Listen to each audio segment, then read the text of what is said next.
Hi guys, I'm just going to show you a wee bit of the prepping process here. I filled this earlier.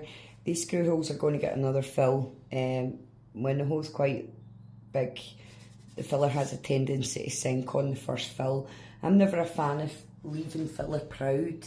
I think it just gives you loads of unnecessary work, sanding it down at the end, and especially with regards to like wood filler.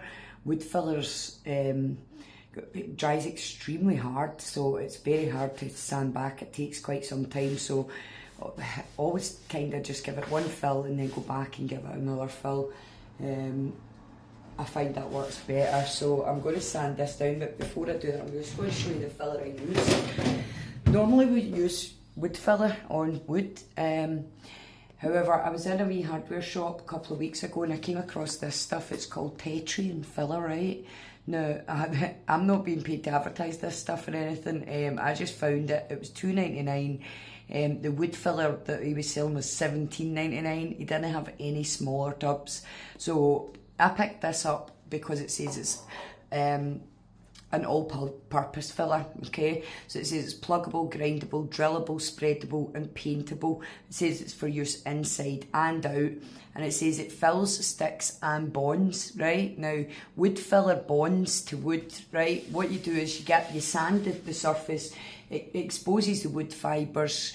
The wood fibres are porous. When the wood glue goes on, obviously it's a bit watery. It's water, if it's water based or whatever, and it goes in. And the wood, there's tiny wood fibres in wood filler, so they bond with the original wood fibres, and that creates a solid finish. So when I saw that, I thought, do you know what? I'll give it a try.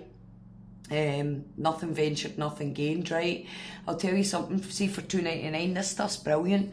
I've used it in other pieces and it sands back to the finest finish you could imagine. I mean, it just literally disappears. It melts away. However, it is very, very solid. It goes on. This one was quite watery. I had to keep shaking it, right? But it goes on and it starts to dry really, really rapid. So even although it's watery, like when you spread it over, you can probably see it. I'll try and adjust the camera a bit better so you can see there. And there was like a slight crack there.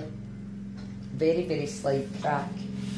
So I've given it one fill. I've kind of missed a wee bit there, so I'm going to give it another fill once I sand these wee bits down. But I really, really, really like this filler, so I'm going to continue using this on all the pieces. It's my new favourite go-to and it's cheap. And at the end of the day, these materials cost a lot of money. Sorry, I'm just going to grab my respirator. I don't even bother Mars with paper masks anymore. Even the proper 3M valve masks ain't like that. I go for the respirator now. I'm 41. I've been doing this for 12 years. I've inhaled a lot of dust in that time, and health and safety is a must. When you're sanding down fillers and paints, you're inhaling those tiny, tiny little particles of dust, and they gather in your lungs. And I'm sure, as you can probably hear, I don't help my situation any, the fact that I'm a smoker, but I'm sure you can probably hear in my chest that I do have some breathing problems. So always use PPE when you're doing this sort of stuff. If you can, invest in one of these, a proper respirator. Make sure you've got the correct filters on for them. Change your filters regularly because they do build up. See, like the same idea as your Hoover. So these filters build up, so you need to change these as well. Not that often. I probably change mine about every it depends how much work I've been doing with them, to be honest. If I've been doing a lot of work, every few months. If I've not, maybe every 6 months. But I'm just going to put this on. I'll continue to talk. You will still be able to make me out, but obviously I'll be a wee bit muffled. This is, what is this, grade 240? 240. Normally I would use 120. I don't have any 120, but I do have wee 120 over here. Wee sanding pads for the sander. I'm not going to go on this with the sander. I'm just going to go on it with my hand. I'm a fan of hand sanding, I'll be honest. Sanders I only really use for a first sand when I want to get right down to the nitty gritty and get paint off. I don't usually use it for in-between sanding. However, I do plan on investing in a good orbital sander with buffing pads on it so that I can get a nice finish on my varnish. So yeah, that's a future plan. But like I said, this is all a new venture for me. I'm building it up. I'm limited in my budget for materials, so eventually that'll be what I'll be using on these, but for now I'm just going to go at it with my hand. Feeling these, I still think this is a wee bit rough. However, this is a second fill anyway, so for these wee bits where I put a wee bit too much on, I'll use the 120, but for the majority of this surface I'm going to use the 240. It's a wee bit smoother. If your sandpaper's too rough, it'll bite into the surface too much. It'll create too many scratches and grooves. We want to keep the surface nice and smooth, so don't use anything like 80 grade or 60. How you'll be able to check the grade of the sandpaper is if you just turn it over, you'll see there's wee numbers on there that'll tell you the grade. I will do a separate video just explaining grades and also the types of sandpaper, because the colours they usually have colours. And that's a kind of indication for what to use them on. This is like for metal, and this is for wood, and the white ones are for paint. However, the whites all came off that with me sanding. I'll still use these can be used. These can be wet.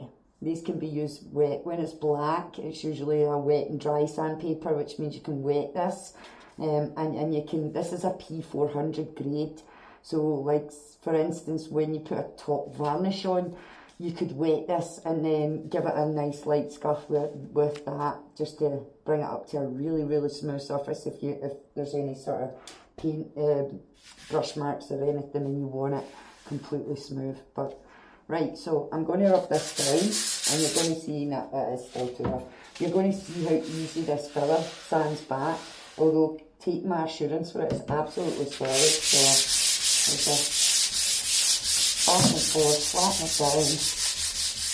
I could have wrapped it round about the sponge, which was down there. The sponge is again still just a wee bit too rough for this purpose. I'm taking a wee bit more time to rub here because I had put the colour on round about this hole a wee bit too quick, so I'm just taking time to rub that off. I've got a dusting brush somewhere.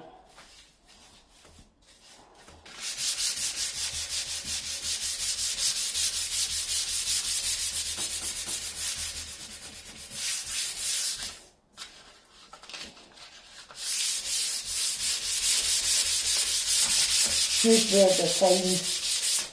the fine crack was. I'm going to give that another fill. So I just give the rest that I really like stuff. I've just noticed there's a wee sort of dink in there. However, I'm not concerned about that because this is going to be getting a full stop on it, which is over there. I'll just quickly zoom the camera around, you can see it there. That piece of ply there that I've got the top of that wee desk sitting on that I'm painting, that's going to be a full stop for here, and it's going to be done in a decoupage. There's the paper for it there. And this cabinet is going to be actually finished in a colour match to Farrow and Ball Hague Blue. There's a light fitting in it, which will be kept. However, it's a warm bulb, so I'm going to change that for an LED cool white, because I just think it would suit the piece better. The paper that's going to be used on the false top has silver in it.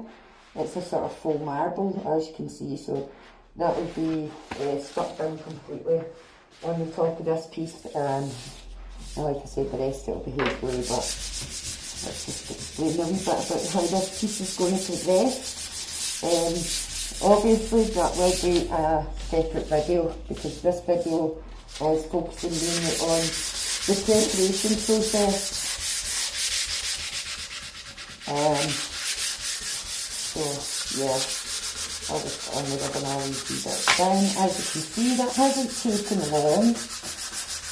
With the exception of these wee bits where I had put a bit too much colour on and I've had to really rub that off, the rest of it really has just rubbed down. I mean, you just can't feel that, right?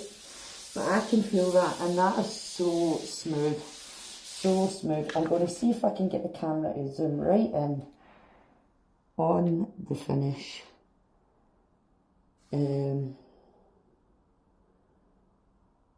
There you go. And as you can see, there's the wee recesses where the filler has sunk the first fill. So I'm going to fill those in again. Just get the dusting brush and dust that off. And the reason that I'm filling these in is because although it's getting a false top, okay, so you're not going to see these, it's still rather ugly. So if the person has to remove the false top for whatever reason, to get to the screws, to get to the light bulb, it means that they're not going to be seeing this. It's still going to be a nice finish. It's still going to be a nice hague blue finish, the same as the rest of it. And it will be done in an eggshell finish. I'm really fond of an eggshell finish, but however, the finish that I use is a sort of a mix between the eggshell and the satin. I'm fond of mixing paints. And is it really, you shouldn't really mix paints unless you know what you're doing. Unless you're a professional and able to tell the difference between what's water-based and oil-based. What different paint systems are for what different substrates and stuff like that. I really don't honestly recommend mixing paints. However, I've been doing this a long time. I mix paints daily as part of my job, and yeah, I like to reduce the cost of the materials involved in doing this. I'm a single parent, I'm on a limited budget, and I do have to watch what I'm doing, so yeah, where I can, I'll use cheaper materials. And one of the things that I've drawn in my experience to be able to do is to mix a type of paint that performs like cabinet paint, which is solid. I'm not going to mention any like designer names, but I have used a few, and in my own humble opinion, the paints system that I kind of developed to use on my own is cheaper, using untinted bases. Performs just as good as them, yeah. So just another wee light fill over these. Something tells me that I might have to give them another fill. Just we'll see how it goes. Once this is dry, obviously, I'll come back and give them another sand out until they're smooth. As I previously mentioned, I love the finish that this filler gives once it's sanded back. It is very, very smooth. I'm very impressed by it. I haven't been paid to promote it. I'm just being honest in my own honest, humble opinion. This is really, really good filler. However, as you can see, it does start to set up so quickly, so you need to work really fast with it. It's very like wood filler. But also like wall, I'm fond of gyprock easy fill for walls, so it's kind of like that too. I don't know, it's just, I'm glad I found it anyway. So I'm going to leave it there. I'm going to leave that to to set up and harden, and then I'll come back. You just need to get in every video now, don't you? There he's shaking the tripod. And I will come back and sand it back, and then I'll show you the rest of the priming process. There is filler elsewhere on this that I'm just going to go and have a wee check over, filling in of those bits. We'll come back later and I'll show you how to finish painting this piece. So, yep.